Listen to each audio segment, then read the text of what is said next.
Welcome to today's collective reading. This is TrinityGaiaOracle. What came through right away in the reading was that there's some sense, whether within you or outside of you and someone around you, that somehow there's just not enough for everyone. And that's not true. Shortage is about your perception. It's not actual. Like, there's more than enough abundance to go around for everyone. If someone does perceive or you perceive something outside of you that you would like to have in your own experience, you can use your spiritual power, your connection within you. Pray, speak to it. However you work with that, your own unique relationship with that. And you can attract that. You can manifest that. There may be healing. There may be times where you have to do some shadow work in order to actually be able to be in a state of receiving that. But shortage is it's a perception. It's not a truth. It's not an actuality. There's more than enough to go around. I did pull some power animal cards for you guys, and it was really interesting how they fell, because we had the frog and the rabbit come out together. Both of them leap over obstacles. Both of them can be not necessarily quite what they seem, just like Alice in Wonderland. She followed the rabbit down into the hole.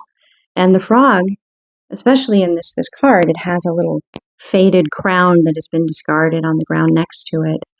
So not every frog that you maybe encounter will necessarily be the prince. It's not even saying that you kissed every frog. It's just not every frog that you've encountered is necessarily going to be a prince. And the image under the hair, there's also an image of a frog as well. So those two came out together. And then we had the deer and the puma that came together. And that's really interesting, because the puma, they're more of a predator, and the deer is more prey. So that duality between giving, receiving, acting, and defending, like balance. It's the balance between the two within the self. And the puma is desire, healing, power. Deer is instinctual energy, independence, and regeneration.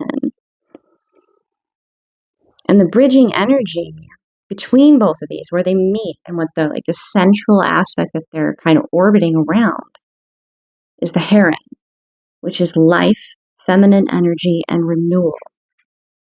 And the image is definitely a feminine form with a very small moon in the background. So you've done a lot of shadow work, and you're at this point where there's just a couple of things yet to fully process or heal or alchemize within your shadow work, within those parts of you that maybe you're a little resistant. Maybe you're so used to things not quite being as you would like them to be that it's like what do you mean I'm not going to have something like this? Are you sure I'm not going to have something I have to overcome? Because I've always had something I have to overcome.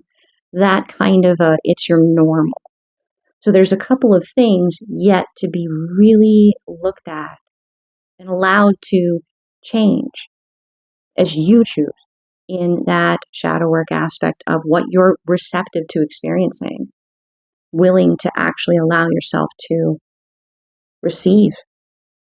This is really ringing true of you have a blessing coming in, and there's a bit of an uncertainty if you're actually going to be willing to receive this blessing, because there's a couple of things in this that you're so used to always being there, and you're just not necessarily ready to let them go. So it's being highlighted to you right now.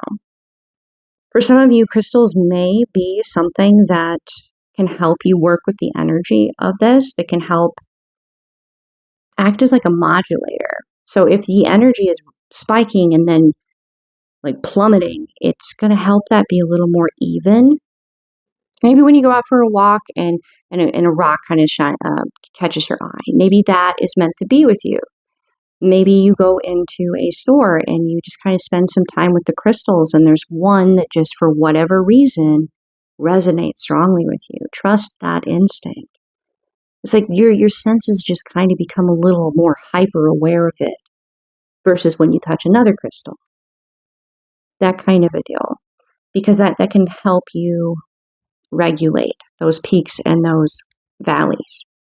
You've done a lot of work to get to this point. These are some pretty deep-seated aspects of you that are being able to come to light, to change, to alchemize, to pretty much transform it from the state it's in to a state that you actually want it to be in, right? That's what it means to alchemize or transform. Looking at it and allowing it to change how you would like it to be. In the receptive energy that came through for this reading, you're starting to turn towards and actually see, to begin to receive that blessing that's coming towards you. And you know the communication's coming. You know that it'll bring healing.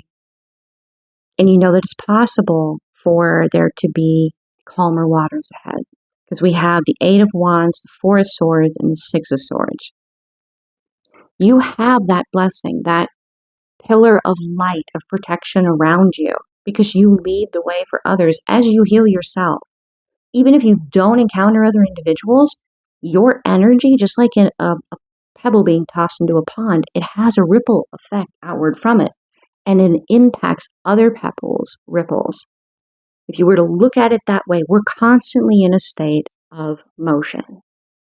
And your impact for doing this healing is helping others to be able to do the same. Your ripple is affecting others.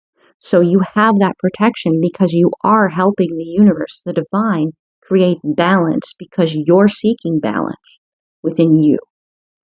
Because you do have energies that are seeking to lead you astray. You do have, it's not your inner critic that you're hearing. If you're having these thoughts that are just really negative and they're putting you down and they lead you down this path that seems to be, it's false light, seems to be something that'll pull on your heartstrings and you follow love, but it's like a love that you're following that is fight or flight inducing. If you don't do this, then this will happen. That is not a loving being that is connecting with you there. That is not you either. That is something outside of you seeking to control and manipulate you. That is not truth. Love, light, divine will just be that. There won't be, if you do this, then that horrible thing won't happen.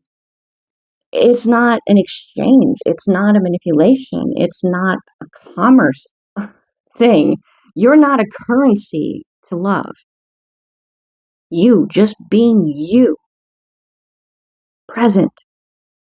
That is all. That is everything. And this energy does not move that way. And you are protected from that energy. Even if you find yourself at times being aware of it, it is a battle that is not meant to be fought by you. That is a battle that is meant to be fought between the divine and the forces of darkness. That is their battle. By you speaking, hey, this is not cool, you're bringing that to the attention of the divine more poignantly. So the divine can then counter whatever is occurring.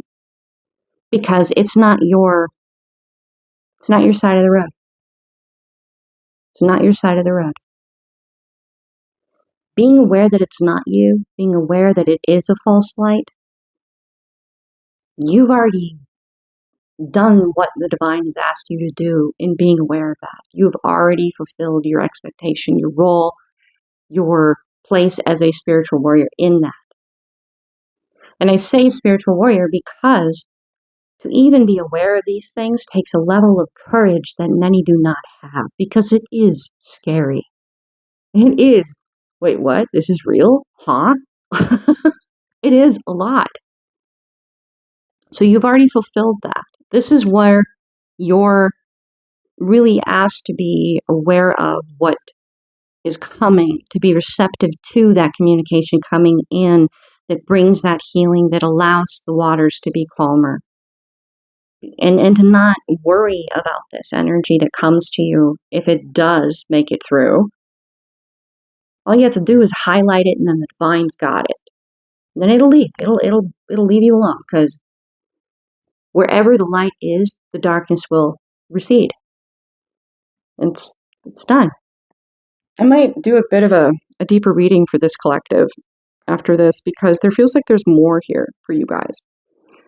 Now, in the assertive energy, this one also, there's going to probably be like a deeper reading here.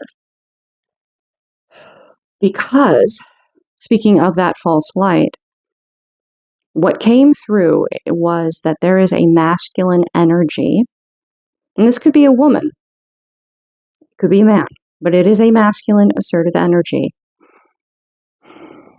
They are not able to manifest because there's a broken heart here. There's a Three of Swords. The Magician is inverted and the Three of Swords is upright, and they landed together with the Three of Swords on top of the Magician. So they can't manifest. They can't create. It's like there's a tearing open of the physical form to the core of your being, the center of that being. There's two halves. It's very painful, the feeling of that separation. Whew. Yeah, and they can't manifest because of this. And what's interesting, to clarify this, we had the Six of Swords and the High Priestess both in the upright. So there's some kind of victory here in having achieved this. This tells me there is a masculine energy that is this false light that can no longer manifest because you have broken from them. You have owned your power, that you are not going to co-create with them. And that is a victory. It's like you've seen through it, you've owned it. And you're the High Priestess. You have manifested this. This is part of your contract. This is part of why you came here. This is a lesson that your soul has been working to achieve for many lifetimes. Many lifetimes. And you do have a masculine here with this Six of Wands. The image is definitely male. It's like Mr. Universe doing like the pose and flex thing. Yeah, they weren't quite sure. It's like you're the underdog, and you've utterly stunned everyone, and it makes that victory all the more sweet, because many didn't think that you could achieve this High Priestess status, that you could attain this, that you could say no, and the divine move when you spoke. It's possible some of them, these energies around you guys, them, you, that they didn't really believe that the divine was as powerful as the divine is. And the two of you have shown this. This is like the karmic is just no longer there. They have fulfilled their contract. And that fulfilling of that contract was you not owning them as part of the dynamic. You knowing, recognizing that what was coming through was not really the individual you were meant to co-create with. That it was false. You didn't just rip their mask off. It didn't just melt off. Every time they came to you, you saw through it. Every time they tried something new, you're like, is your new mask made of butter? Because it's just dripping. Like, oh my goodness. It reminds me of Mrs. Doubtfire when her frosting, her cream frosting mask was just dripping off her face into the hot coffee, and the lady was just stunned, probably a little grossed out. That was how bad this was. That was how bad their mask was coming off. But it wasn't like cream or anything. It was something, because like you can kind of feel that the individual under Mrs. Doubtfire's mask was actually a sweetheart.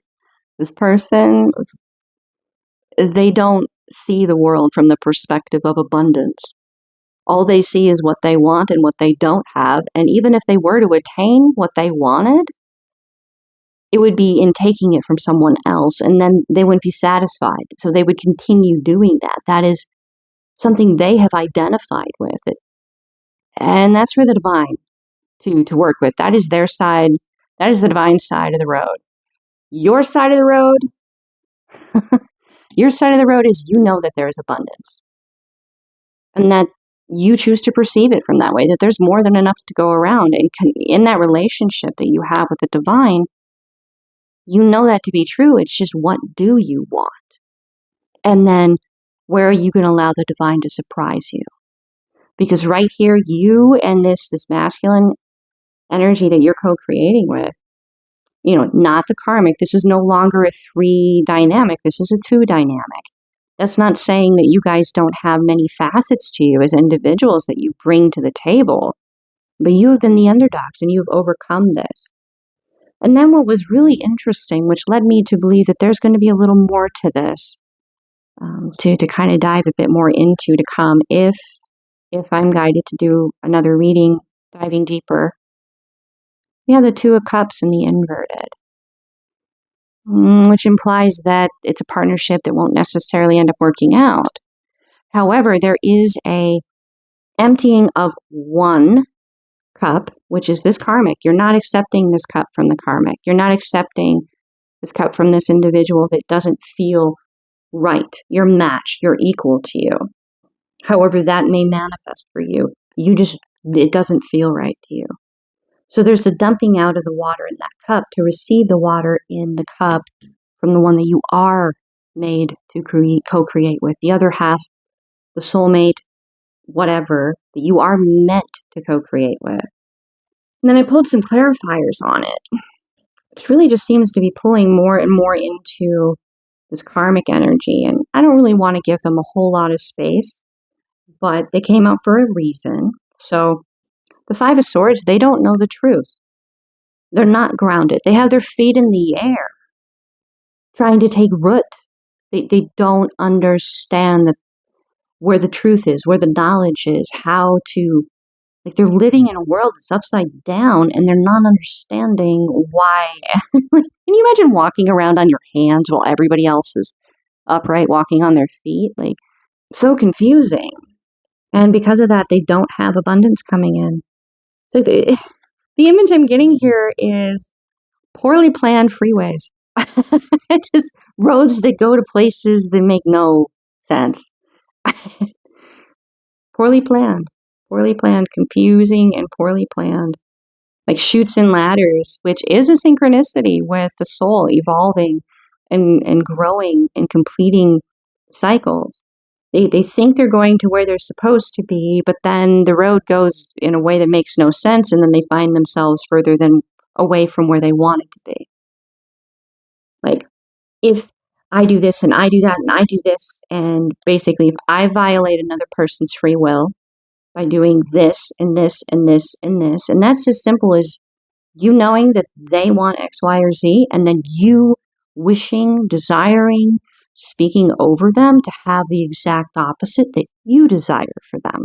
That is violation of their free will in the spiritual sense. It would be labeled black magic. All these different ways in which they've tried to do this have gotten them further and further and further away from completing a cycle to be able to ascend. They've actually gone backwards quite a ways. And that, yet again, is for the divine to assess. You're on your side of the road with this victory and this cup that doesn't have toxic in it, but has beautiful sparkling water. So I decided to pull some Moonology cards for this, just for closing before I move into the next reading, because I'm pretty sure there's going to be another one here for you guys. And what came through was that it's time, at this time where you are, you have been the underdog that has overcome. You have achieved the learning and the completion of this full cycle. In closing, what came through is very muchly an invitation to go with the flow and to trust the universe to be guiding you exactly where you need to go to fully integrate all the wisdom and knowledge of who you are and what you're capable of and what you choose to create, what you choose to experience. know that in this flow, you will be encountering dynamic situations, people that are not healed, that are not balanced, that are not going to be reflecting only beautiful things to you. But you know that you're grounded. And you know if toxic comes to you, that the divine, once you highlight, will handle it. Because you could be that peace in the middle of the storm. And Pisces was, in particular, a symbol that came through. That will be happening in that relationship, that dynamic, a mirror that is very close to you. Because you're both at this point where you can only heal and alchemize and grow further by being that present with one another, that close to one another. There's still like a parting of the ocean kind of a feel with the image that's happening. And it's a very exciting time, but there is going to be a space that needs to be there for forgiveness, for yourself and for them as well. The divine within me honors the divine within you. Namaste.